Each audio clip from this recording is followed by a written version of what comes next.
Ngayon ay ating ibida ang kwento ng isang babaeng tinalikuran ng kanyang mapapangasawa matapos malamang siya ay nagdadalang tao na. Mag-isang pinalaki ni Angela ang kanyang anak. 3 taon na ang nakakaraan, ikakasal sana si Angela kay Darwin. Ngunit ilang sandali bago ang kasal, nalaman ni Darwin ang tungkol sa kanyang hindi inaasahang pagbubuntis. At literal siyang itinapon nito sa kalsada at ipinaliwanag ang lahat sa simpleng paraan. May nakilala na akong ibang babae at gusto ko siyang pakasalan. Sinubukan ni Angela na makipag-usap kay Darwin, ngunit ang tanging nakuha niya lamang na tugon ay puro mga insulto. Sino ka sa palagay mo? Lumayas ka sa bahay ko at bumalik ka sa inuupahan mo. Balak mo lang akong pakinabangan? At anong balak mo? Ipapasa mo sa akin ang anak ng ibang lalaki? Alam ko na ang lahat. Sinabi sa akin ng nanay ko na nakita kanya kasama ang kalaguyo mo. Tiningnan ni Angela si Darwin nang may takot sa kanyang mukha at hindi makapaniwala kung paano ito nagbago ng ganoon. Sa katunayan, kilala niya ito bilang mahinahon at mabait. Kinuha niya ang kanyang kaunting gamit at pagkatapos ay umalis. Nakaramdam siya ng pagkasuklam na para bang nabalot siya ng putik mula ulo hanggang paa. Habang pababa siya ng hagdan, nakasalubong niya ang ina ni Darwin at tiningnan siya nito ng may paghamak at ininguso ang kanyang mga labi. Bahagya itong tumabi para padaanin siya at saka nagpatuloy sa kanyang paglakad.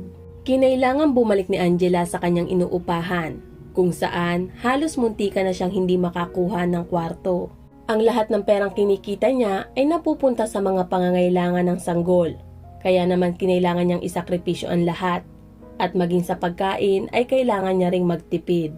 Pagkatapos ipanganak ang sanggol na pinangalanan niyang Jello, ay humanap siya ng bagong matitirhan, kung saan ay kaya niya lamang bayaran. Dahil sa desperado siyang makakuha ng trabaho, ay sinimulan niyang tingnan ang lahat ng mga patalasta sa syudad. At sa kalaunan ay nakakita siya ng isa na talagang akma para sa kanya. Nag-iisang matandang lalaki ang nangangailangan ng isang nurse at mayroon pang kasamang tirahan. Kaya naman agad na pumunta si Angela sa tinutukoy na address. Agad na pumayag ang matanda na patirahin siya kasama ang kanyang anak. Ngunit inilaan sa kanya ang pinakamaliit na kwarto. Sa loob ng mahigit 2 taon, inilagaan ni Angela ang nakaratay na matanda. Sinubukan niyang pagaanin ang mga natitirang huling araw nito. Pinakain niya ito gamit ang kutsara. Tinulungan niya itong maligo at binigyan ng mga kinakailangang gamot. At sa mga panahon ring iyon ay nagkaroon pa rin siya ng oras upang alagaan ang kanyang anak na talaga namang nangangailangan ng kanyang lakas. Nang pumanaw na ang matanda, si Angela ang nag-asikaso ng libing nito. At sa kabutihang palad ay maagang nakapag-ipon ang matanda para rito. Makalipas ang 10 araw matapos ang libing, nagsimula ng maghanda si Angela para lumipat ng matitirhan. Nasisiguro niya na mayroon tagapagmana na darating. Kinabukasan, tumunog ang doorbell at inakala ni Angela na dumating na ang tagapagmana. Ngunit sa hindi inaasahan, ito pala ay isang napakagandang balita na kahit si Angela ay hindi makapaniwala. Ang mabait na matandang lalaki ay ginawang tagapagmana ang kanyang maalagang nurse. Ipinamana sa kanya ang apartment. Hindi alam ni Angela kung kailan ito eksaktong ginawa ng matanda. Ngunit sinabi ng isang matandang kapitbahay na si Aling Mary na kaibigan ng kanyang inaalaga ang matandang lalaki na ito ay nangyari mga kalahating taon na ang lumipas matapos lumipat ni Angela sa bahay ng matanda. Umiyak naman si Angela sa saya. Makalipas ang ilang taon, nagsimula nang pumasok si Jello sa kindergarten. Samantala, nakakuha naman si Angela ng trabaho sa isang pabrika ng pananahi. Matapos ang 1 buwan na probasyon, napatunayan na siya isang mahusay at masipag na manggagawa. Naramdaman ni Angela ang pagiging malaya at independent. Isang gabi, nakaramdam siya ng matinding sakit ng tiyan. Napakasakit na halos hindi siya makahinga at makapag-isip. Napagtanto ni Angela na malala ang kanyang kalagayan. Kaya naman tumawag siya ng ambulansya. At kahit hindi makatayo ay pinilit niyang pumunta sa kapitbahay. Ngunit walang sumasagot sa pinto. Ilang saglit lamang ay biglang naalala ni Angela na umalis ang kanyang kapitbahay kaninang umaga para pumunta sa bahay bakasyonan nito. Kumatok siya sa ibang pinto, ngunit ni isa ay walang sumagot. Umakyat siya sa itaas na palapag at nagsimulang kumatok muli. At isang binata ang nagbukas ng pinto. Nakita na siya ni Angela ng ilang beses at nagbatian pa. Biglang kinuha ni Angela ang braso ng binata at hinila pa ibaba ng hagdan. Saan mo ako dadalhin? May nangyari ba sa'yo? Naguguluhang tanong ng lalaki. Edward ang pangalan mo, hindi ba? Sumunod ka na lang sa akin. Nahihirapan akong hilahin ka. Sabi ni Angela na halos hindi makatayo. Nang makarating sila sa ibaba, ay pumasok sila sa apartment ni Angela. Nandito ang anak ko, Edward. Natutulog siya at wala akong mapag-iiwanan sa kanya. Pakiramdam ko may appendicitis ako. Kukunin ako dito ng ambulansya. Pakiusap, dito ka lang. Pakiusap, dito ka lang. Ito ang cellphone number ko. Sabi ng maputlang si Angela habang nakayuko sa sakit. Sa mga sandaling iyon ay dumating ang mga paramediko at sinuri nila si Angela. At pagkatapos ay agad nila itong dinala sa ospital. Matapos niyang malinawan sa kanyang iniisip at suriin ang batang mahimbing na natutulog sa kwarto. Naupo siya sa sopa sa sala hanggang sa siya ay nakatulog. Pagsapit ng umaga, nagising si Edward dahil may humihima sa manggas ng kanyang damit. Kuya, sino po kayo? Nasaan po ang mama ko? Tanong ng isang maliit na batang nakasuot ng nakakatawang pajama.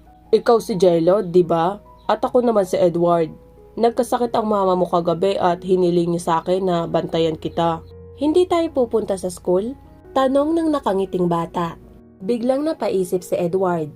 Hindi niya alam kung ano ang gagawin niya sa bata.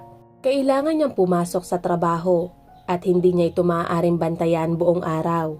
Napagpasyahan niya na ang pinakamabuting gawin ay tanungin ang ina ng bata kung ano ang susunod na gagawin. Kumindat siya kay Jello at sinabing, Tara, puntahan natin ang mama mo at tanungin natin kung ano ang susunod na gagawin. At saka, nasaan nga pala ang papa mo? Nawala siya. Kung saan? Sabi ng bata sabay kibit balikat. Sabi ni mama hindi pa siya nakakapunta dito. Pero alam ko na hindi yun totoo. Sana matagpuan niya ako balang araw. Saka nga pala, kakain ba tayo ng almusal? Lagi akong binibigyan ni mama ng candy at juice sa almusal.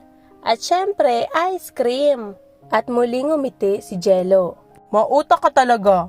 Ngumiti si Edward sabay buhat sa bata at pumunta sa kusina. Matapos kumain ng agahan, tumawag si Edward sa kanyang opisina at nagpaalam na hindi muna siya makakapasok sa trabaho. Tinawagan niya din si Angela upang alamin kung saang ospital ito dinala. Makalipas ang ilang oras, binisita ni na Edward at Jello si Angela sa ospital. Lumabas na inoperahan si Angela noong gabi, pero ngayon ay nasa ward na at natuwa nang marinig na maayos ang kanyang anak. Pasensya na talaga, Edward. Wala lang talaga si Aling Mary na madalas mag-alaga kay Jello sa bahay. Hindi ko alam ang gagawin. Nalito na ako kaya kumatok ako sa lahat ng pinto. At ikaw lang ang nagbukas. Hindi. Ako nga ang naguluhan. Nakangiting sabi ni Edward. Isipin mo, tahimik akong natutulog tapos biglang may kumatok sa pinto at dinala mo ko kung saan. Tumawa si Edward at nahihiya namang napangiti si Angela. Nag-usap sila ng halos kalahating oras. Sinabi ni Angela kung saan ang paaralan ni Jello at kung saang apartment nakatira si Aling Mary. Nang umalis na sina Edward at Jello, nakahiga pa rin si Angela at iniisip na mayroon pa ring mabubuti at mababait na tao sa mundo. Nang sumapit na ang gabi, pagkatapos maglaro ni na Edward at Jello ng mga laroang kotse, pinakain niya ang bata ng hapunan, binasahan ng kwento at pinatulog sa kama. At pagkatapos ay pumunta siya sa kusina para uminom ng tsaa. Nang bigla niyang naalala na nailagay niya pala sa silent mode ang kanyang cellphone simula pa noong isang gabi. Agad niya itong kinuha at pagtingin niya sa screen ay nakita niya ang maraming tawag at mga mensahe mula sa kanyang kasintahan na si Roxy. Tinawagan ni Edward ang kanyang nobya at agad siyang binuhusan ng mga paratang. Umiiyak ito at nagdududa na nagloko ang kanyang nobyo. Sinubukan ni Edward na ipaliwanag ang lahat, ngunit hindi ito pinaniwalaan ni Roxy. Tumanggi ito na makinig at galit na pinatay ang tawag. Nakaramdam ng guilty si Edward dahil pupunta sana sila ngayon sa isang premiere ng isang bagong pelikula, ngunit hindi niya naalala. Pagkatapos niyang mag-isip-isip ay napagpasyahan niyang bisitahin kinabukasan si Roxy upang humingi ng paumanhin, ngunit nabigo siya kinabukasan. Noong umaga, halos mahuli na si Edward at si Jello sa kindergarten. Ikinagulat ng guro ang pagdating ni Edward. Matapos niyang ihatid si Jello ay nagmadali naman siyang pumunta sa kanyang trabaho. At pagkatapos ng kanyang trabaho ay tumakbo siya muli pabalik sa kindergarten upang sunduin ang bata. Paulit-ulit na ganito ang ginagawa ni Edward sa loob ng ilang araw. Isang gabi, habang magkasama sina Edward at Jello, nakita niya na mayroong ilaw sa mga bintana ng apartment ni Aling Mary. Ibig sabihin ay bumalik na ito mula sa bahay bakasyonan. Huminto si Edward sa labas ng apartment ng matandang babae at doorbell na sana. Ngunit napahinto siya at nag-isip sandali. At ilang saglit ay pumunta siya sa apartment ni Angela. Sa mga araw na lumipas, hindi tumawag si Roxy kay Edward. At kapag tinatawagan niya ito ay pinapatay nito ang cellphone. Tumigil na rin siya sa pagtawag. Lalo na at inuubos ng bata ang lahat ng kanyang libreng oras. At lumipas ang buong linggo na hindi na sila nagkausap. Umaga noon ng Sabado. Habang natutulog pa sina Edward at Jello ay biglang tumunog ang doorbell. At pagbukas ay nakatayo si Angela sa may pintuan. Hindi pa ba dumadating si Aling Mary? Pagtatakang tanong ni Angela. Hindi ko alam. Hindi ko pa siya nakikita. Nalilitong sabi ni Edward. Oo nga pala, nakayanan namin to na kami lang. Ang anak mo ay isang himala. Pumasok ka, kumulo na ang takore. Magkape muna tayo ngayon. Pinanonood ni Angela na may ngiti at may kaunting kasiyahan si Edward habang nag-aasikaso sa kanyang kusina. Nang makita ng lalaki ang kanyang itsura, ay naintindihan nito ang lahat at nahiya. Pasensya ka na. Medyo nasanay na ako sa lugar. Pakiramdam ko ay parang nasa bahay ako. Nang ihatid ni Angela si Edward sa paglabas mula sa kanyang apartment, ay nakasalubong nila si Roxy sa hagdanan. Pupunta sana ito sa kanyang nobyo upang makipagbati. Ngunit nang makita niyang lumalabas ito mula sa apartment ng ibang babae na nakapajama, ay nilapitan niya ito at binigyan ng malakas na sampal. Nahihiya si Edward dahil nasaksihan ni Angela ang hindi kanais-nais na eksena na iyon. At pagkatapos ay galit na tumakbo palabas. Ipinaliwanag niya na dapat sana ay magpapakasal na sila ni Roxy sa lalong madaling panahon. Ngunit sa lahat ng nangyari ay baka hindi na ito matuloy. Dahil sa pakiramdam ng pagiging guilty, nais ni Angela na tulungan si Edward. Kaya nang nakita niya si Roxy ng sumunod na araw sa labas ng bintana, ay agad siyang pumunta sa may pintuan upang hintayin doon ang babae at kausapin ito. Sa pagkakataong iyon, lumabas na kaya dumating si Roxy ay upang wakasan na ng tuluyan ang relasyon niya kay Edward at upang ibalik ang singsing dito. Ngunit sa kabila ng lahat ay nagawa pa ring ipaliwanag ni Angela ang lahat sa babae. Makalipas ang isang oras, pumunta ang magkasintahang Roxy at Edward kay Angela upang bisitahin ito at para imbitahan sa kanilang kasal. Samantala, tila malungkot ang mukha ni Edward sa hindi malamang dahilan. Nagpasalamat si Angela sa imbitasyon, ngunit tumanggi siya dito dahil mahina pa rin siya dulot ng operasyon. Makalipas ang ilang araw, hindi nakita ni Angela sina Roxy at Edward. Ngunit nang biglang tumunog ang doorbell ay kumabog ang kanyang dibdib. Binuksan ni Angela ang pinto at laking gulat nang makita ang kanyang sanay magiging biyan ng babae. Angela, anong ginagawa mo dito? Namamanghang tanong ng babae. Nakatingin si Angela kay Aling Nilda. Nagulat na gulat at halos hindi makapagsalita. Sigaw ni Aling Nilda. Pumunta ako dito para makita ang tatay ko. Nasaan siya? Nasaan ang may-ari ng apartment na ito? Ilang sandali lamang ay biglang lumabas si Aling Mary dahil sa ingay. Oh, ikaw pala, walang hiya. Naalala mo pa ang tatay mo? Matagal na siyang nasa libingan. At sa kabutihang palad, hindi mo makukuhang apartment na to. Iniwan niya ito kay Angela na nag-alaga sa kanya sa maraming taon. Nang marinig ito ni Aling Nilda na kung saan ay malinaw na hindi masyadong naapektuhan sa pagkamatay ng kanyang ama, ay nagbitiw ng mga sumpa kay Angela. At sa pag-alis nito ay nangangakong ilalantad ang pagiging manloloko ni Angela na umagaw ng kanyang mana. Muling nakaramdam si Angela na para bang binalutan siya ng putik mula ulo hanggang paa. Nang sumapit na ang gabi, dumating ang dati niyang kasintahan na si Darwin. Sinabi nito pagpasok pa lang ng pintuan na siya ang titira sa apartment at kailangan lumayas ni Angela sa lalong madaling panahon. Hindi ka titira dito. Sabi ni Angela na hindi nagbabago ang boses. Ano? Galit na sigaw ni Darwin at itinaas ang kanyang kamay para manuntok. Napaatras si Angela, ngunit hindi natuloy ang suntok. Sa halip ay gumulong si Darwin palabas ng apartment. Iyon pala ay tahimik na pumasok si Edward ng apartment. Hinawakan si Darwin at tinapon sa may hagdanan. Kapag lumapit ka kay Angela o makita kitang lumapit sa bahay, kakastiguhin kita.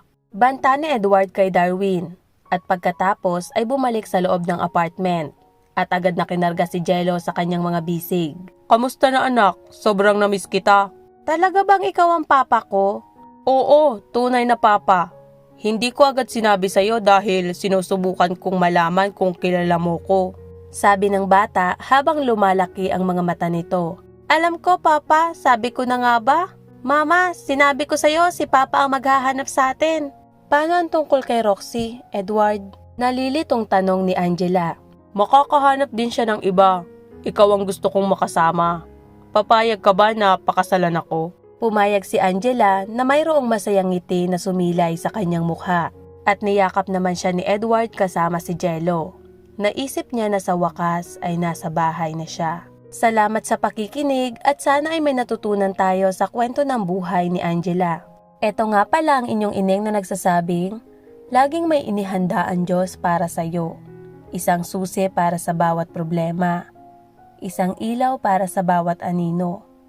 Isang ginhawa para sa bawat kalungkutan. At isang plano para sa bawat bukas. Huwag kang matakot sa bawat pagsubok sa buhay. Dahil habang may buhay, may pag-asa. At laging may bagong umaga. At higit sa lahat, andyan ang Diyos para samahan ka.